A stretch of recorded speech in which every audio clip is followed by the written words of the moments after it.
The door slammed behind Willow Norris with such force that the winter wind seemed to catch its breath, and then her stepmother's iron key turned in the lock, sealing her fate in the howling blizzard that had transformed the Idaho Territory into a white tomb.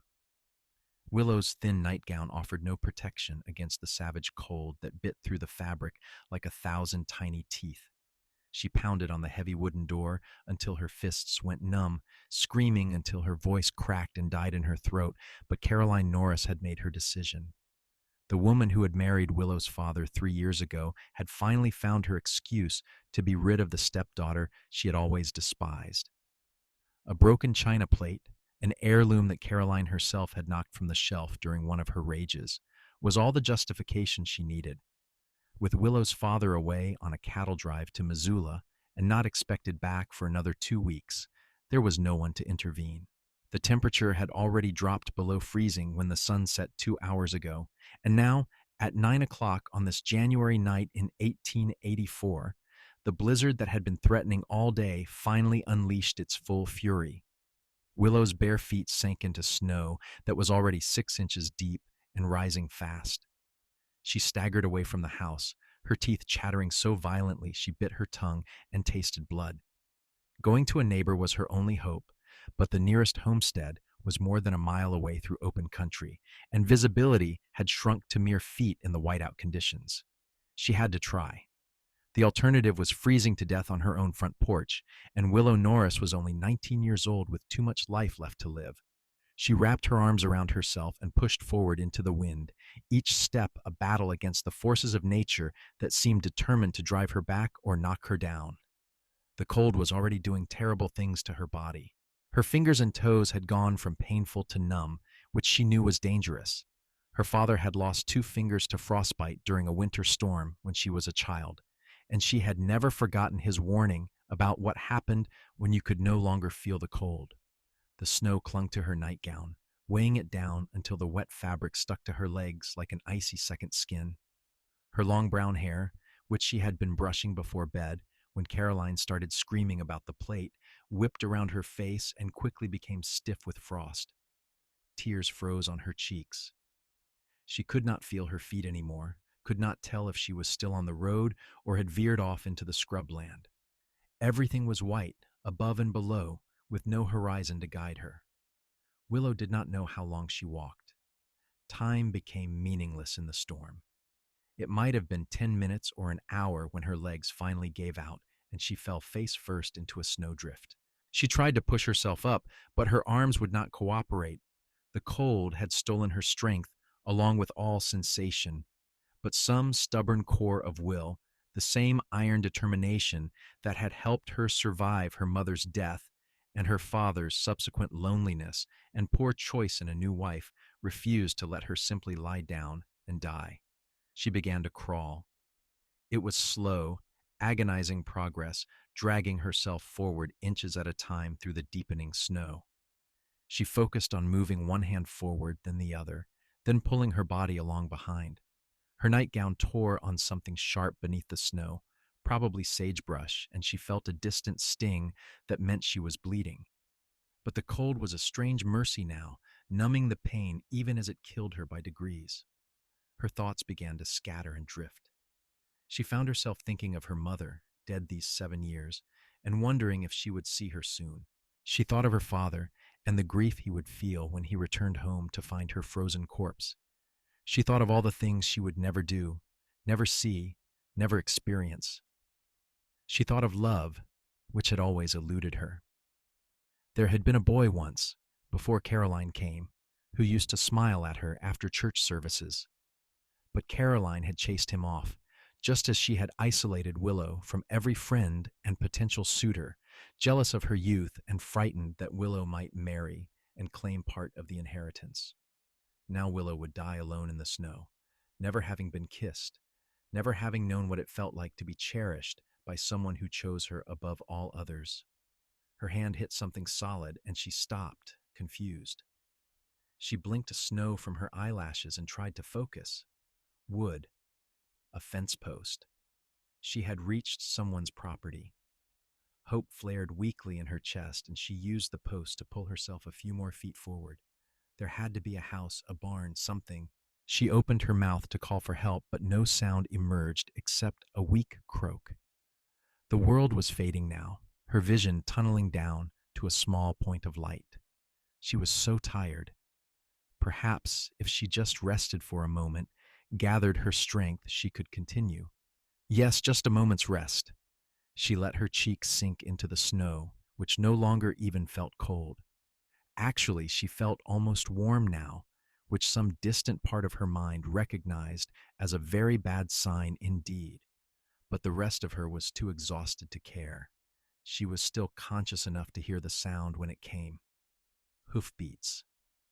Someone was riding through the storm, which seemed impossible, but she definitely heard the rhythmic thunder of a horse at full gallop, growing closer. She tried to lift her head, tried to cry out, but managed neither. The hoofbeats stopped nearby, and she heard a man's voice, rough with alarm. "Jesus Christ! Hey, can you hear me?" Strong hands rolled her over, and she looked up into a face she could barely see through the snow. A man young, with dark eyes, wide with shock and concern. He was bundled in a heavy coat, and his hat was pulled low, but what she could see of his features suggested he was perhaps in his mid-20s. A cowboy, by the look of his clothes. "Miss, what in God's name are you doing out here? Where are your clothes?" She tried to answer, but could only manage that same weak croak. Her lips had gone blue, and her jaw would not obey her commands. The man did not waste time asking more questions. He shrugged out of his coat and wrapped it around her, then scooped her up in his arms as though she weighed nothing at all. She had a confused impression of being lifted onto a horse, of the man mounting behind her and pulling her back against his chest, of iron-strong arms wrapping around her to hold her in place. "Hold on," he said roughly. "I have got you. Just hold on." She wanted to tell him that she could not hold on, that she had nothing left, but the words would not come. Instead, she let her head loll back against his shoulder and felt the horse leap forward into a gallop. The man held her tightly, one arm banded across her chest while the other hand controlled the reins. She could feel heat radiating from his body, blessed heat that her own frozen flesh tried desperately to absorb. She pressed closer to him, seeking more of that warmth, and heard him make a pained sound. "That is right. Stay close. We are almost there. Stay awake, you hear me? Do not go to sleep." But she was so tired, and he was so warm, and the rocking motion of the horse was like a lullaby. Her eyes drifted closed, despite his command. She heard him curse and felt him shift his grip, holding her even tighter. Then everything faded into darkness. The next thing Willow knew, she was warm. Not just warm, but hot, almost burning, and she tried to move away from the source of the heat. Gentle hands pressed her back down. "Easy now. You are safe. You need to stay still." She forced her eyes open and found herself looking at a rough-hewn ceiling with exposed beams. Firelight danced across the wood, casting shifting shadows. She turned her head, wincing at the stiffness in her neck, and saw that she was lying in a bed piled high with blankets. A fire roared in a stone fireplace across the room.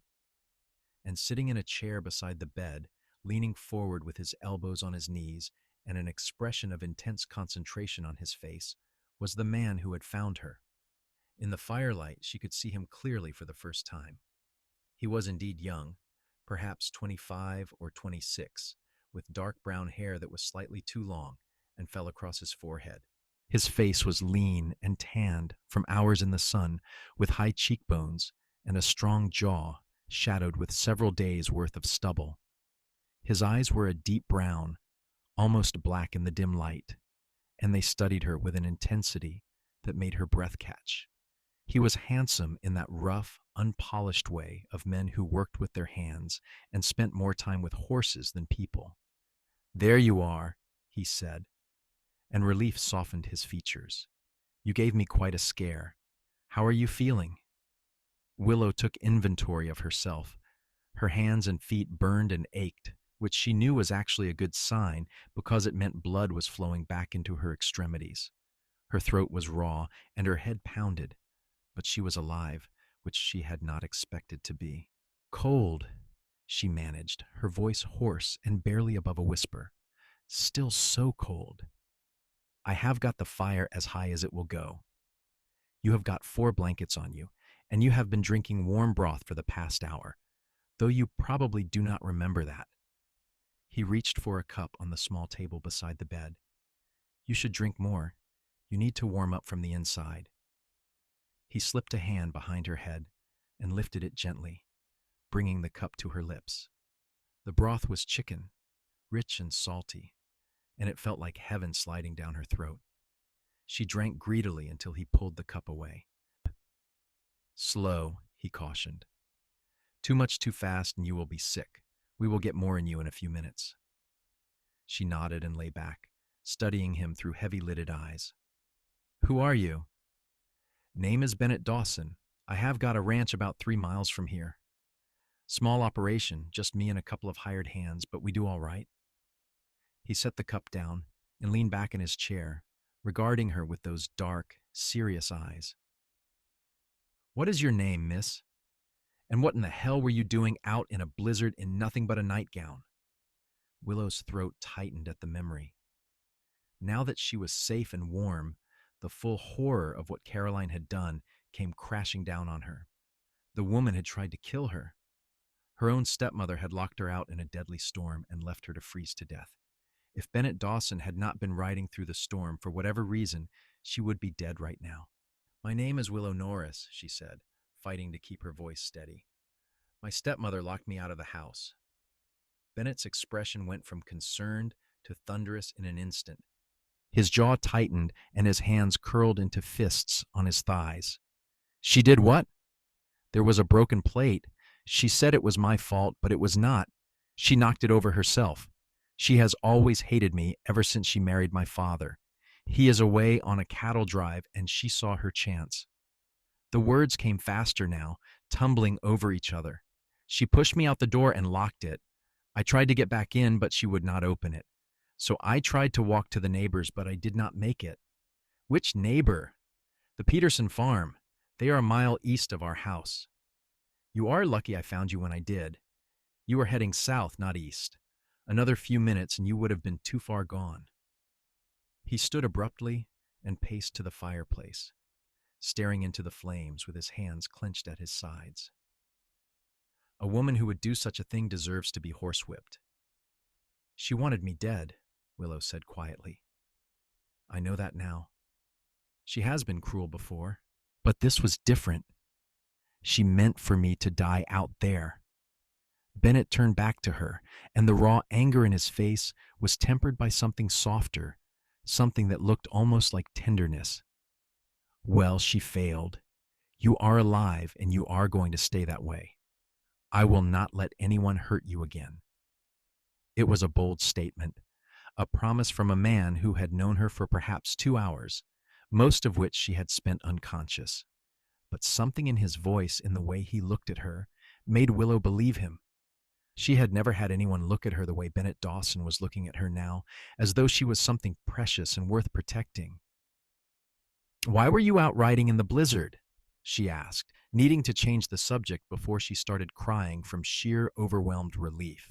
One of my mares got spooked by the wind and broke through a fence. I was trying to track her down before she got too far. He ran a hand through his hair, making it stick up in ways that should not have been endearing but somehow were. I found her about a 1/4 mile from where I found you, and I was leading her back when I saw something dark in the snow. I thought it was a fallen calf at first. Then I got closer and realized it was a person. You saved my life. Anyone would have done the same. But it was you who did it. Willow held his gaze, willing him to understand the magnitude of what he had done, the debt she owed him. Thank you, Bennett Dawson. I owe you everything. He looked uncomfortable with her gratitude, shifting his weight and glancing away. You do not owe me anything. I am just glad I was in the right place at the right time. He moved back to the chair and sat down.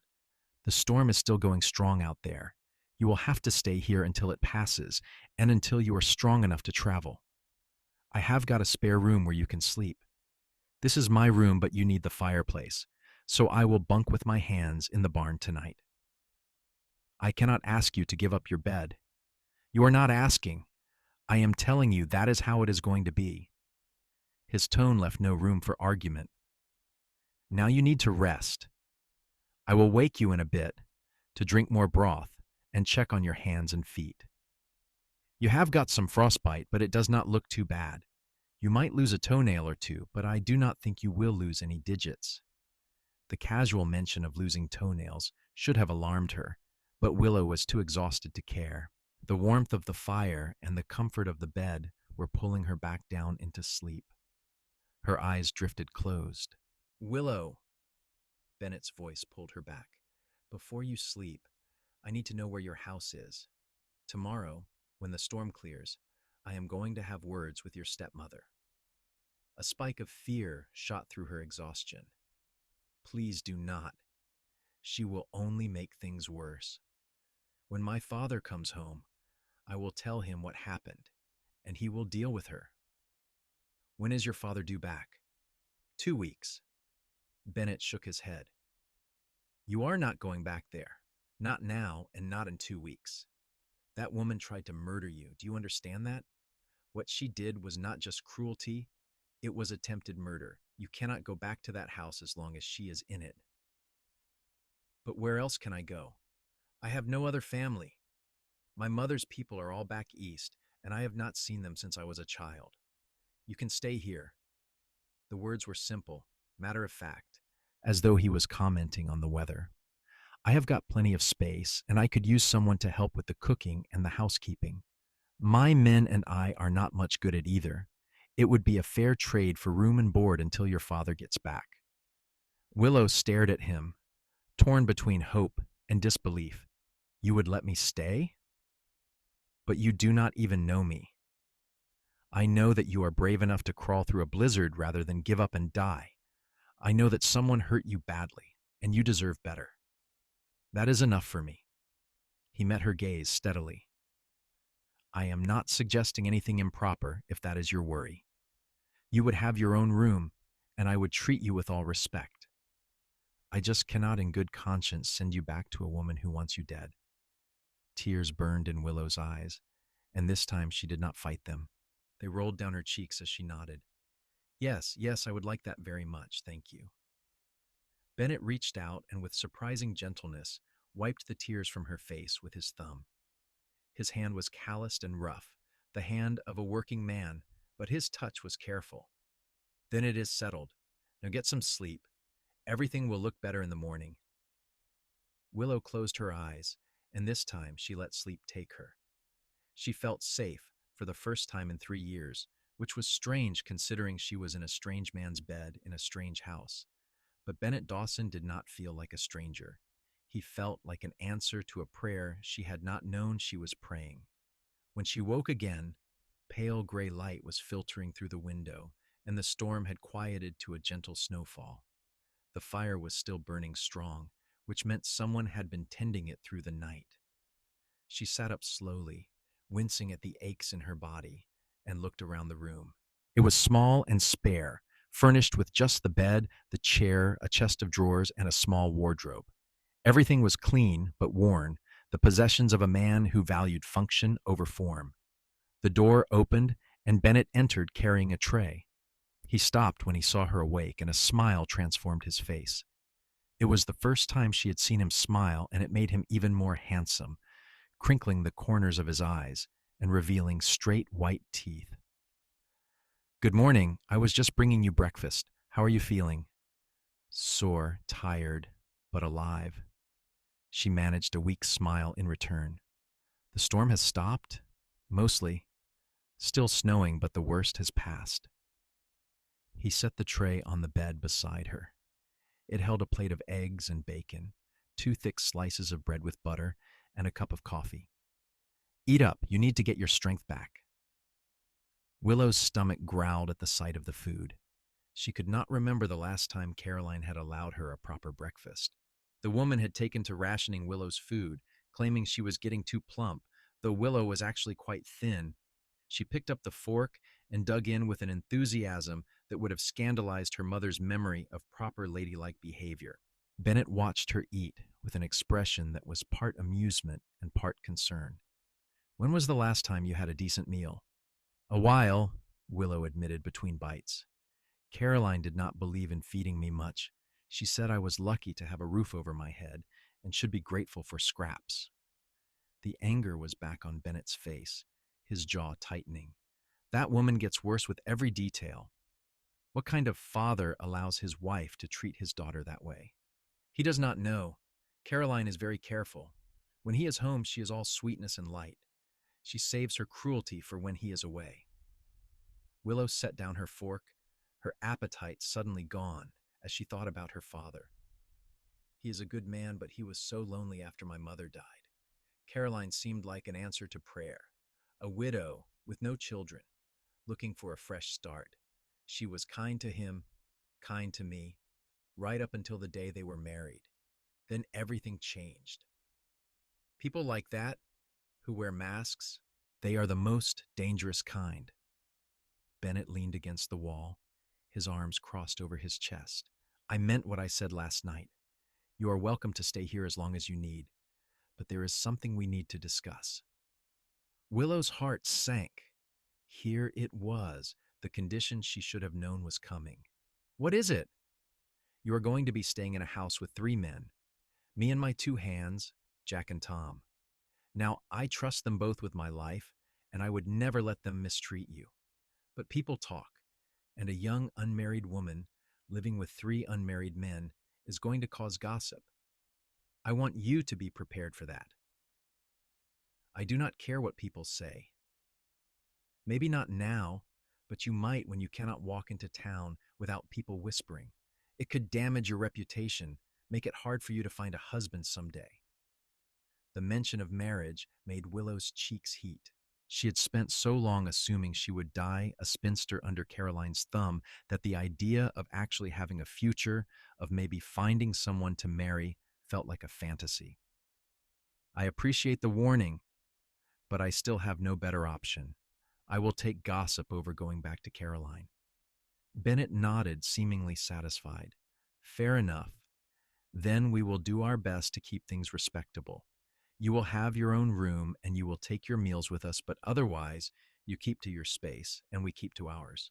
No one goes in anyone else's room without knocking. If you need to do laundry, you let me know and I will make sure the men are out working. Does that sound reasonable?" "More than reasonable. You are being incredibly kind." "I am being decent, which is the bare minimum any human should be." He pushed off from the wall. "Finish your breakfast, and then I will introduce you to Jack and Tom. They are good men. A bit rough around the edges, but good hearts. You do not have anything to fear from them." After Willow finished eating, Bennett brought her a dress that he said had belonged to his mother. It was old-fashioned and a bit too large, but it was clean and warm. He left the room while she changed, giving her the privacy to discover just how badly the frostbite had damaged her feet. Her toes were black and blue and swollen, painful to stand on, but she gritted her teeth and managed to walk to the door, where Bennett was waiting. He offered her his arm without comment on her obvious discomfort, and she took it gratefully. He led her through the house, which was larger than his bedroom had suggested. There was a main living area with a stone fireplace, a kitchen with a black iron stove, and 3 bedrooms. Everything was neat, but clearly lacking a woman's touch. The furniture was all heavy and practical, the walls were bare of decoration, and there was a general air of men living alone and not bothering with niceties. They found Jack and Tom in the kitchen, both men nursing cups of coffee. They stood when Willow entered, their expressions curious but not unkind. Jack was the older of the 2, maybe in his early 30s, with sun-weathered skin and a thick mustache. Tom was younger, closer to Bennett's age, with red hair and a smattering of freckles across his nose. Both men were dressed in work clothes and looked like they had already been up for hours. "Jack, Tom, this is Miss Willow Norris. She is going to be staying with us for a while. Willow, these are my hands, Jack Porter and Tom Riley." "Madam," Jack said, tipping his hat. "Pleasure to meet you." Nice to have a lady around the place, Tom added, his face breaking into a friendly grin. Maybe the cooking will improve. Your cooking is fine, Tom, Bennett said dryly. We have just all gotten tired of eating the same 5 meals on rotation for the past year. I would be happy to cook, Willow offered, and clean and whatever else needs doing. I do not want to be a burden. You are not a burden, Bennett said firmly. But if you want to help out, we certainly will not turn you down. Just do not overdo it while you are still recovering. The next few days fell into an easy rhythm. Willow took over the cooking and was surprised to find that she enjoyed it. Caroline had banned her from the kitchen at home, claiming she was too clumsy and would break things. But here, with no one criticizing her every move, Willow discovered that she was actually quite good at it. The men praised her meals effusively, which made her blush and feel warm inside. She also took over the cleaning and the laundry, bringing order to the chaos of 3 bachelors living alone. She made curtains for the windows from some fabric she found in a trunk, hung dried flowers in the kitchen, and generally made the place feel more like a home. The men noticed and appreciated it, though Bennett seemed almost overwhelmed by the changes. You did not have to do all this, he said one evening, standing in the living room and looking around at the curtains and the flowers and the cushions she had made for the chairs. I wanted to. You gave me a home when I had none. This is the least I can do. He looked at her then, really looked at her, and something shifted in the air between them. Willow felt her breath catch as his dark eyes held hers. For a long moment, neither of them spoke. Then Jack called from the kitchen asking about dinner, and the spell was broken. But after that, Willow found herself increasingly aware of Bennett, the way he moved, all lean grace and controlled strength. The way he spoke, his voice low and measured. The way he looked at her when he thought she was not paying attention, his eyes soft and wondering. She caught herself watching him too, memorizing the planes of his face, the way his hair fell across his forehead, the rare smile that transformed his serious features. She was falling for him. It was terrifying and exhilarating in equal measure. She had never felt this way about anyone before, this pull that seemed to bypass her mind entirely and speak directly to something deeper. But she had no idea if he felt the same. He was unfailingly kind to her, but he was kind to everyone. He treated her with respect, but that might just be his nature. She was too inexperienced to read the signs, to know if the way he looked at her meant what she hoped it meant, or if she was just projecting her own feelings onto him. 2 weeks after Bennett had found her in the snow, the weather finally cleared enough for travel. Willow's feet had healed enough that she could walk without limping, though her toes still ached in the cold. Her father would be home soon, maybe even today, and she needed to see him. She needed to tell him what Caroline had done. Bennett insisted on accompanying her. Jack and Tom stayed behind to watch the ranch while Bennett saddled 2 horses. He helped Willow mount, his hands strong and steady on her waist, and she tried not to think about how good it felt to have him touch her, even in such an innocent way. The ride to her father's house took about an hour. The snow was still deep and the going was slow. Willow's heart pounded harder with every mile, a mixture of fear and anger and nervousness churning in her stomach. She had no idea what she would say to Caroline, how she would confront the woman who had tried to kill her. When they arrived, smoke was rising from the chimney, and there were tracks in the snow leading to the barn. Someone was home. Bennett dismounted first and came around to help Willow down. His hands lingered on her waist a moment longer than necessary, and when she looked up at him, she saw worry in his eyes. Are you ready? No, but it has to be done. He nodded and kept one hand on the small of her back as they walked to the door. Willow raised her fist and knocked, loud and firm. There was silence, then footsteps, and then the door opened. Caroline stood there, her face going pale when she saw Willow. For a moment, pure shock rendered her speechless. Then fury twisted her features. You are supposed to be dead. Clearly, I am not. Willow's voice was steadier than she felt. I need to speak with my father. He is not here yet. He is due back tonight. Caroline's eyes flicked to Bennett, then back to Willow, and calculation replaced the fury. Where have you been? Everyone has been so worried. You ran off 2 weeks ago, and we have been searching for you. Liar, Bennett said flatly. You locked her out in a blizzard and left her to die. She nearly did die. I found her crawling through the snow in nothing but a nightgown. Caroline drew herself up. All false dignity. I do not know what lies she has been telling you, but the truth is she threw a tantrum and ran off into the storm. I tried to stop her, but she would not listen. If she was locked out, it was her own doing. You are calling me a liar? Willow felt rage rising, hot and clean, burning away the fear. You pushed me out the door and turned the key. I heard it. I begged you to let me back in, and you refused. Your word against mine. And who do you think people will believe? A respected widow or a spoiled girl who has always resented her father's remarriage? Bennett stepped forward, putting himself slightly in front of Willow. Then I guess we will let her father decide. We will wait here until he arrives. Caroline's mask slipped for just a moment, revealing the ugliness beneath. But she recovered quickly and stepped back. Fine.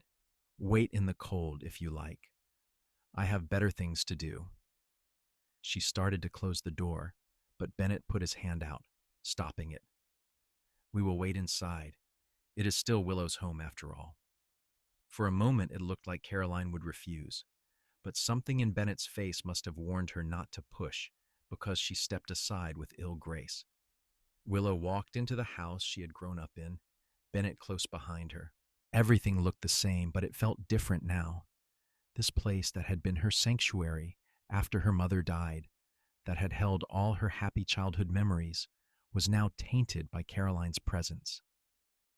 They sat in the living room, the silence thick and uncomfortable. Caroline disappeared into the kitchen, and Willow heard her banging pots around.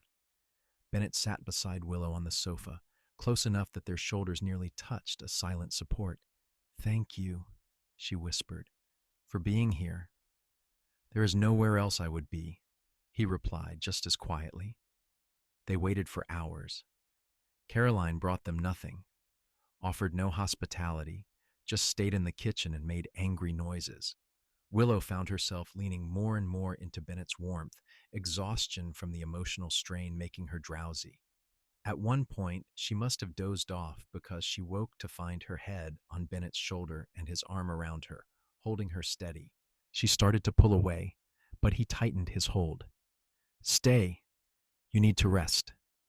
So she stayed, breathing in the scent of him, leather and horses, and something indefinably male. She felt safe here in the circle of his arm, safer than she had felt anywhere in years. The sound of a horse outside brought her fully awake. She sat up, her heart in her throat, as heavy footsteps approached the door. It opened and her father walked in, his face weathered from 2 weeks on the trail, his eyes tired. He looked at Willow and his entire expression transformed. Willow! Thank God! He crossed the room in 3 strides and pulled her into a crushing embrace. We heard you were missing. Caroline said you ran off during the storm. I have been sick with worry.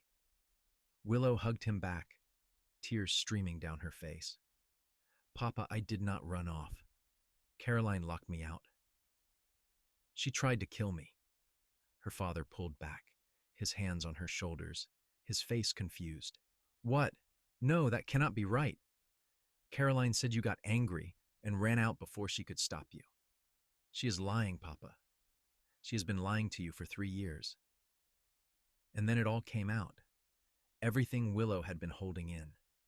The cruelty, the starvation, the constant abuse, the broken plate that Caroline had blamed on her, the door slamming, the key turning, the desperate hours in the blizzard. Her father's face grew darker and darker as she spoke, rage building in his eyes. When she finished, he turned to Bennett. And you are? Bennett Dawson. I own a ranch about 3 miles from here. I found your daughter crawling through the snow 2 weeks ago. She was nearly dead from the cold. You saved her life. I did what anyone would do. Willow's father extended his hand. Then you have my eternal gratitude, Mr. Dawson. I owe you a debt I can never repay. Bennett shook his hand. Take care of your daughter. That is payment enough. Papa, everything I have told you is true. Caroline has been horrible to me ever since you married her. She hates me. She wanted me dead so she could have you and your money all to herself. Caroline appeared in the doorway, her face a mask of wounded innocence. James, you cannot possibly believe these lies. I have always treated Willow as my own daughter. If she felt neglected, I am sorry. But I never meant her harm. You locked me out, Willow shouted. You tried to murder me. I did no such thing. You ran out in a fit of temper, and I tried to stop you. Willow's father looked between them, his face anguished. I do not know what to believe. Caroline, you are my wife. Willow, you are my daughter. One of you is lying, and I need to know which. Look at her feet, Bennett said quietly. She nearly lost her toes to frostbite. That does not happen to someone who just ran out for a few minutes. That happens to someone who was outside for hours fighting for their life. James Norris knelt before his daughter and gently took her foot in his hands. Willow winced as he removed her shoe and stocking. The damage was still visible, her toes discolored and swollen. Her father's face went white, then red with fury. He stood slowly and turned to Caroline. Get out! James, you cannot mean that. I am your wife.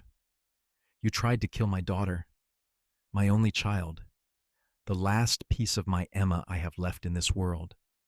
His voice was shaking with rage. I want you out of my house and out of my life. I will have the marriage annulled. Consider yourself lucky I do not have you arrested. You will regret this, Caroline hissed, all pretense of innocence gone. I will take you for everything you have. Try it. I will tell every judge in the territory what you did. Now get your things and get out before I throw you out myself. Caroline stared at him, then at Willow, pure hatred in her eyes. This is not over. Yes, Willow said quietly. It is. Caroline stormed off to pack. James Norris sank into a chair and put his head in his hands. I am so sorry, Willow. I should have seen it. I should have protected you. Willow knelt beside him and took his hands.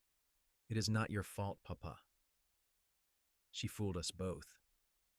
I was lonely after your mother died. I wanted companionship, and I did not look closely enough at what I was bringing into our lives. I will never forgive myself. You do not have to forgive yourself. You just have to be here now. That is all I need. They held each other while Caroline packed, and then they watched in silence as she loaded her belongings into a wagon and drove away. Only when she was gone, truly gone, did Willow feel like she could breathe freely. Her father turned to Bennett. Mr. Dawson, I owe you more than thanks. Name your price, whatever you want. If it is in my power, it is yours. I do not want payment for doing the right thing, Bennett said, but I would like to continue seeing your daughter if she is amenable. Willow's heart skipped a beat. She looked at Bennett and found him looking back at her with an expression that made her knees weak. Hope and longing, and something deeper, something that looked like love. Are you amenable? Her father asked, a smile tugging at his mouth. Yes, Willow said, never taking her eyes off Bennett. Very amenable. Her father laughed, the first real laugh Willow had heard from him in years. Then you have my blessing to court my daughter, Mr. Dawson. I cannot think of anyone I would rather trust her with. Bennett crossed to Willow and took her hands in his. I have been wanting to say something for 2 weeks now, but I was not sure it was the right time. But I cannot wait any longer. Willow Norris, from the moment I found you in the snow, you have been all I can think about. You are brave and strong and kind, and you have made my house feel like a home. I would very much like to court you properly, if you will have me. Willow felt tears streaming down her face, but they were happy tears this time. Yes, yes, I will have you. I have been hoping you felt the same way. How could I not? He reached up and cupped her face in his hands. "You are extraordinary." And then he kissed her, soft and sweet and perfect. It was Willow's first kiss, and it was everything she had dreamed it would be.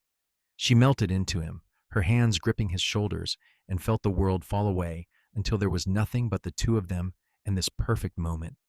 When they finally pulled apart, her father was politely looking at the ceiling and trying not to grin too widely. "I will give you two some privacy. Bennett, you are welcome to stay for dinner." "I would like that, sir. Thank you." Over the next few months, Bennett courted Willow properly. He came to dinner twice a week, sometimes bringing Jack and Tom along so the men could talk while Willow cooked. He took her on rides through the countryside, showing her his ranch and his dreams for expanding it. He brought her small gifts, wildflowers in the summer, a fox pelt when the cold set in again, a book of poetry he had ordered special from Spokane. And he talked to her, really talked to her, about everything and nothing. His childhood on a farm in Kansas, his decision to come west and make his own way, his hopes and fears and dreams. She told him about her mother, about the happy years before Caroline, about her own dreams of having a family someday. They fell in love slowly and completely, each day bringing them closer together. Willow found herself thinking of Bennett constantly, her heart lifting every time she saw him riding up to the house. She loved the way he smiled at her, the way he listened when she spoke, the way he treated her like she was precious. Bennett felt the same. He told her one evening, as they sat on the porch watching the sunset, that he had never believed he would find someone who fit into his life so perfectly. "You are my missing piece," he said, his hand finding hers. "I did not even know I was incomplete until I found you."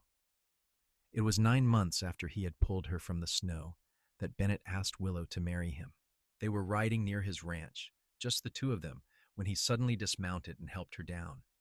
They were standing in a meadow filled with wildflowers, the mountains rising in the distance, and the late summer sun was warm on their faces. "Willow," he said, taking both her hands in his, "I know we have not been courting very long by some standards, but I have known since that first night that you were the one for me. I love you more than I ever thought it was possible to love someone. You are my partner, my best friend, my home. Would you do me the honor of becoming my wife?" "Yes," Willow said, laughing and crying at the same time. "Yes, 1,000 times, yes." He pulled a ring from his pocket, a simple gold band with a small diamond, and slipped it onto her finger. Then he kissed her, long and deep, and Willow felt her entire world align. This was where she was meant to be. This was who she was meant to be with. They were married in October of 1884 in a simple ceremony at the church in Wallace with Willow's father Jack and Tom as witnesses. Willow wore a cream-colored dress that had been her mother's, altered to fit her. Bennett wore his best suit, his hair neatly combed for once, and looked so handsome that Willow could barely breathe when she saw him waiting for her at the altar. The preacher pronounced them man and wife, and Bennett kissed his bride with enough enthusiasm that some of the older women in the congregation tutted. But Willow did not care. She was married to the man she loved, the man who had saved her life and then given her a reason to live it. They moved into Bennett's ranch house, which was now Willow's home too. She continued to cook and clean, but now it was for her husband and their little family of ranch hands. Jack and Tom treated her like a beloved sister, teasing her gently and always making sure she knew she was appreciated. Life fell into a comfortable rhythm. Willow managed the house while Bennett worked the ranch. They had dinner together every night, the four of them around the big kitchen table, sharing stories and laughter. And then, when the others had retired for the night, Bennett and Willow would sit by the fire, talking quietly or simply enjoying each other's presence. Their wedding night was tender and sweet. Bennett was gentle with her, taking his time, making sure she felt safe and cherished. Willow had been nervous, but he made it easy, whispering how much he loved her, how beautiful she was, until her nervousness melted into something warm and wonderful. Afterwards, she lay in his arms, her head on his chest, listening to the steady beat of his heart, and felt more content than she had ever been. I love you, she whispered into the darkness. I love you too, he replied, pressing a kiss to the top of her head. I will love you until the day I die and beyond. The winter came, and with it memories of the night Bennett had found her. But this winter was different. This winter, Willow was warm and safe, tucked into bed beside her husband every night. When the snow fell, she watched it from the window with no fear, only appreciation for its beauty. Her father visited often, and each time Willow saw him, he looked happier. The shadow that Caroline had cast over him had lifted. He had taken to courting a widow from town, a kind woman named Martha, who made him laugh. Willow approved wholeheartedly and was not surprised when a year after her own wedding, her father remarried. This time he had chosen well. Willow and Bennett's marriage was not without its challenges. There were arguments about money, about ranch business, about whether to expand or stay small. But they learned to talk through their disagreements, to compromise, to remember that they were on the same side. And the making up after arguments was always sweet. 2 years after their wedding, Willow discovered she was pregnant. She told Bennett one evening after dinner, pulling him aside and placing his hand on her still flat stomach. There is a baby in there. Our baby. Bennett's face went through a dozen emotions in as many seconds: shock, joy, fear, wonder. Then he swept her up in his arms and spun her around, laughing. We are having a baby. Willow, we are going to be parents. I know, are you happy? Happy? I am ecstatic. You have just made me the luckiest man alive. He set her down carefully, then immediately looked worried. Should I have done that? Did I hurt you? Hurt the baby? Willow laughed at his sudden nervousness. We are fine. I am not made of glass. But Bennett treated her like she was made of glass for the next 7 months. He would not let her lift anything heavy, insisted she rest every afternoon, and hovered constantly. It was sweet but also slightly maddening. Finally, Willow had to sit him down and explain that women had been having babies since the beginning of time, and she did not need him to wrap her in cotton wool. I just want you to be safe, he said, his face so earnest that she could not be angry. I cannot lose you. You are everything to me. You are not going to lose me, she promised, taking his hand. I am strong and healthy, and the midwife says everything is progressing perfectly. You have to trust that. Their son was born on a warm May morning in 1887. The labor was long and hard, and there were moments when Bennett, pacing outside the bedroom door, thought he might lose his mind with worry. But finally, the midwife opened the door and told him he had a healthy baby boy. Bennett rushed in to find Willow pale and exhausted but smiling, holding a tiny bundle wrapped in a blanket. Come meet your son, she said softly. He approached the bed on shaking legs and looked down at the baby. He was red-faced and wrinkled, with a shock of dark hair and his eyes squeezed shut. He was the most beautiful thing Bennett had ever seen, except for his wife. He is perfect, Bennett whispered, reaching out to gently touch the baby's hand. Tiny fingers immediately curled around his, gripping with surprising strength. What should we name him? I was thinking William after my mother's father. We could call him Will. William Dawson. I like it. Bennett sat on the edge of the bed and put his arm around Willow, pulling her and the baby close. Thank you. For him. For you, for this life we have built together. I never imagined I could be this happy. Neither did I, Willow said, leaning her head on his shoulder. That night you found me in the snow, I thought my life was over, but it was actually just beginning. Will was a healthy, happy baby who grew into a rambunctious toddler. He had his father's dark eyes and his mother's stubborn determination.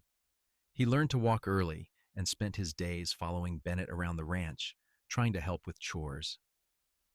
Bennett was a devoted father, patient and loving, teaching his son about horses and cattle and the land they worked. 2 years after Will was born, Willow gave Bennett a daughter. They named her Emma after Willow's mother. She had Willow's brown hair and Bennett's smile, and her father was completely wrapped around her tiny finger from the moment she was born. He had thought he could not love anything as much as he loved Will, but Emma proved him wrong. His heart simply expanded to make room. Life on the ranch was good. The cattle business thrived, and they were able to expand, buying more land and hiring more hands. Jack and Tom stayed on, becoming like uncles to the children.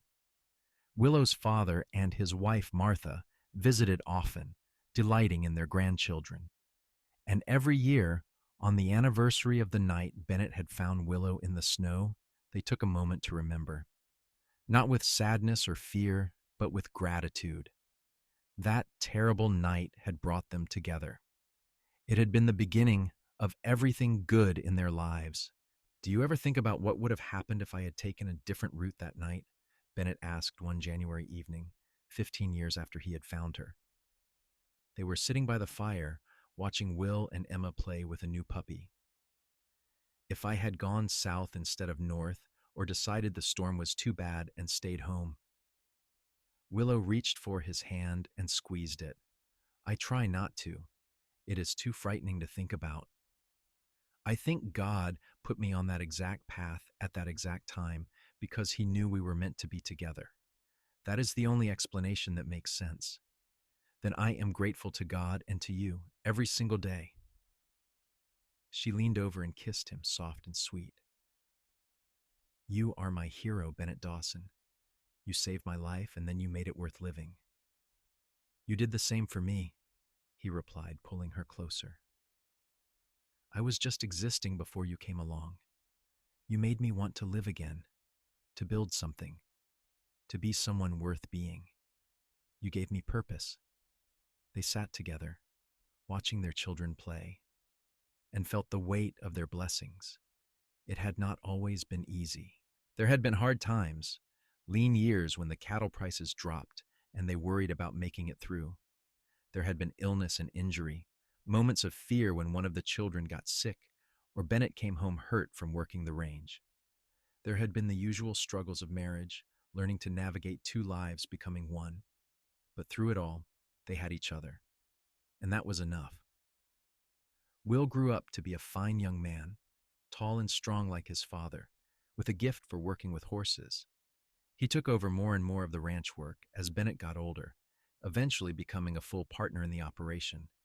He married a sweet girl from town named Sarah, and they gave Bennett and Willow 3 grandchildren. Emma grew into a beauty, with her mother's kindness and her father's determination. She surprised everyone by deciding she wanted to be a teacher, and Bennett and Willow supported her dream, sending her to school in Spokane. She came back to Wallace and opened a schoolhouse, teaching the children of ranchers and miners and shopkeepers. She eventually married a lawyer named Daniel, a good man who loved her dearly. Willow's father passed away peacefully in his sleep at the age of 78. He died happy, surrounded by the family he loved, his mistakes with Caroline long forgiven and forgotten. Martha followed him a few years later, her heart simply giving out one night. They were buried side by side in the church cemetery, and Willow visited their graves often, bringing flowers and telling them about the grandchildren and great-grandchildren they were missing. Jack and Tom both stayed on the ranch until they were too old to work. Bennett and Willow gave them cottages on the property and took care of them in their final years, repaying the loyalty they had shown over decades of faithful service. They were buried in the little plot on the hill overlooking the ranch, their graves marked with simple wooden crosses. And through it all, through the decades and the changes and the inevitable march of time, Bennett and Willow loved each other. Their love did not fade or diminish. If anything, it deepened, becoming richer and more complex as they built a life together. They celebrated 50 years of marriage in 1934, surrounded by children and grandchildren and great-grandchildren. Bennett was 76, his dark hair long since gone gray, his body bent with age and hard work. Willow was 70, her face lined but still beautiful, her eyes still bright with life. They renewed their vows in the same church where they had first married, and Bennett's voice shook with emotion as he promised to love her all over again. I would do it all again, he told her that night as they lay in bed, her head on his shoulder, just like their wedding night 50 years before. Every moment, every day, I would choose you again and again. I would choose you too, Willow replied, her voice soft. You are the love of my life, Bennett Dawson. You always will be. They fell asleep in each other's arms, just as they had done thousands of times before. And when Bennett did not wake up the next morning, Willow held him close and whispered goodbye, her heart breaking even as she thanked God for the 50 years they had been given. She lived for 3 more years after Bennett passed, years spent with her children and grandchildren, years spent keeping his memory alive through stories and laughter. But part of her was always waiting, ready to join him when it was her turn. She died on a cold January night, 73 years old and ready to go. Her children were by her bedside, holding her hands, when she suddenly smiled. He is here, she whispered. Bennett is here. He came back for me. And then she closed her eyes and slipped away, following her cowboy into whatever came next. They buried her beside Bennett on the hill overlooking the ranch, under the big sky they had both loved. And if anyone had been watching on that winter night, they might have seen 2 figures walking away hand in hand through the snow, together at last and forever. Their great-great-grandchildren still live on the ranch that Bennett built, and Willow made a home. They still tell the story of the cowboy who found a woman crawling through the snow and saved her life, and how that one moment of chance and courage built a legacy that lasted generations. They tell it as a love story, which it is, but it is also a story about second chances and the power of kindness, about how one person reaching out to help another can change everything. And on cold winter nights, when the snow falls thick and white over the Idaho mountains, some say you can still see them. A cowboy and his wife, walking hand in hand through the drifts, their love burning bright enough to warm even the coldest night. It is just a story, of course, a legend that has grown over the years. But the people who live on that ranch, who know the history of the place, they believe it, because love like Bennett and Willow had does not just disappear. It echoes through time, a testament to what 2 people can build when they choose each other every day for the rest of their lives. The ranch still stands, though it has been modernized and expanded over the generations. The original house that Bennett built, where he brought Willow after their wedding, is preserved as a guest house. People can stay there, sleep in the room where Bennett and Willow's children were born, sit by the fireplace where they spent so many evenings together. And many guests report feeling a sense of peace there, a warmth that has nothing to do with the fire or the temperature. They say it feels like home, even though they have never been there before. They say it feels like love, because that is what Bennett and Willow built there. Not just a house or a ranch or a business.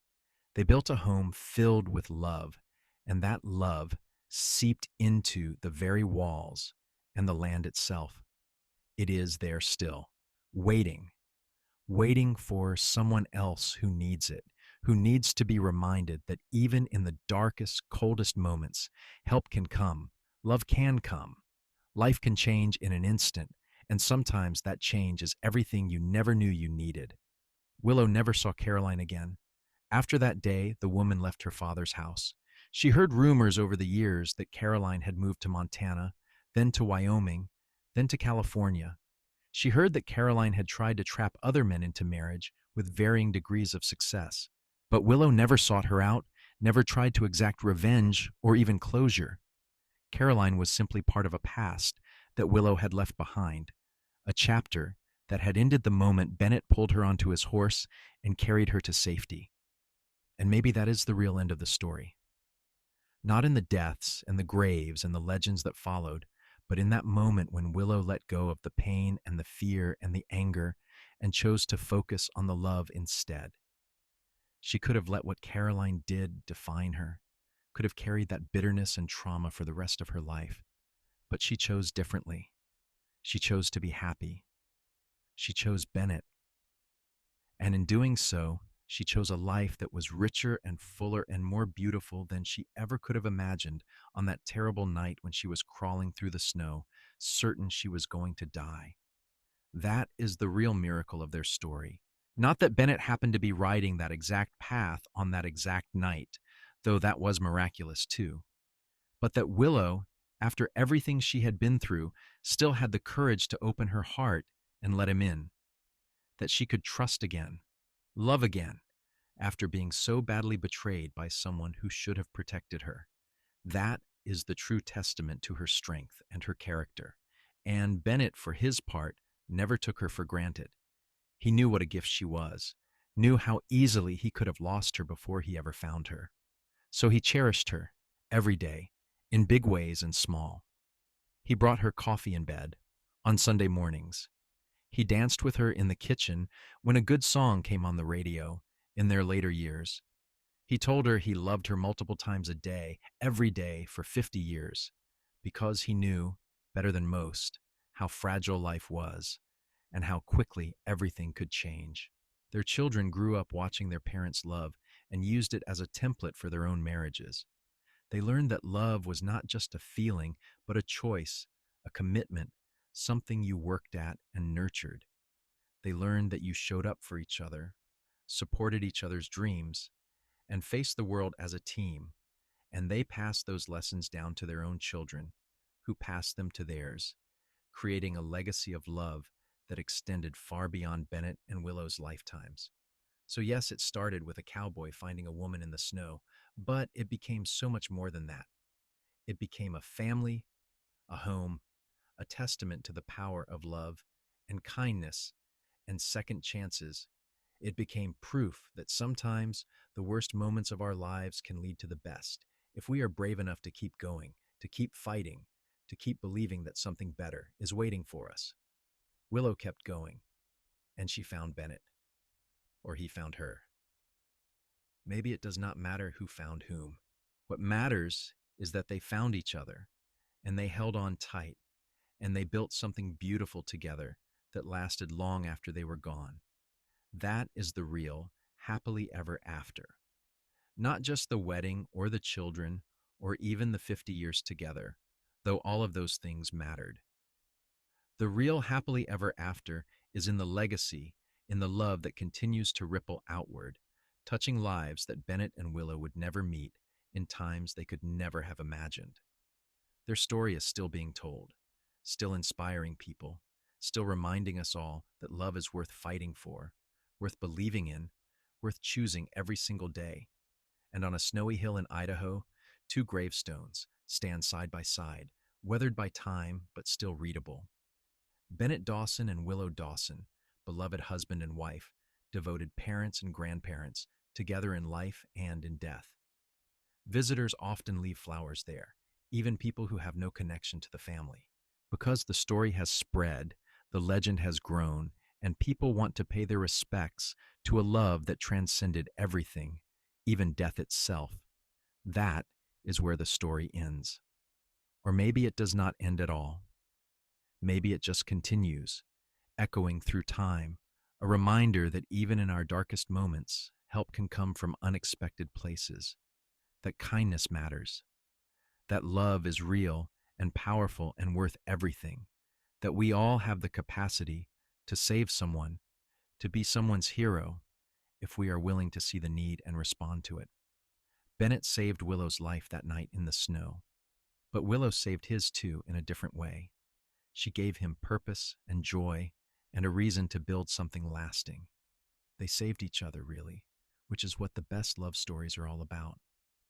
Two people who make each other better, who bring out the best in each other, who face the world together and refuse to let anything tear them apart. And if that is not a happily ever after, then nothing is.